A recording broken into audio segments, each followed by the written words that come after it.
حضرت جابر بن عبداللہ روایت کرتے ہیں کہ حضرت سعد بن ربیع کی بیوی حضرت سعد بن ربیع کی دو بیٹیوں کے ہمراہ رسول اکرم صلی اللہ علیہ وسلم کی خدمت میں حاضر ہوئیں اور عرض کیا، یا رسول اللہ صلی اللہ علیہ وسلم، یہ سعد بن ربیع کی بیٹیاں ہیں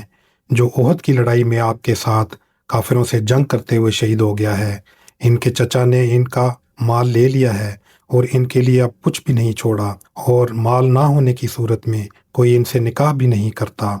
حضور صلی اللہ علیہ وسلم نے فرمایا، اس معاملے کا فیصلہ اللہ تعالیٰ کرے گا، صبر کرو۔ چنانچہ یہ آیت نازل ہوئی، یوصیکم اللہ فی اولادکم۔ حضور صلی اللہ علیہ وسلم نے فوراً سعد بن ربیع کے بھائی کو بلایا اور کہا کہ 2/3 مال ان کی بیٹیوں کو دے دو اور 1/8 سعد بن ربیع کی بیوی کو دے دو، اور باقی جو کچھ بچ رہے وہ تیرا ہے۔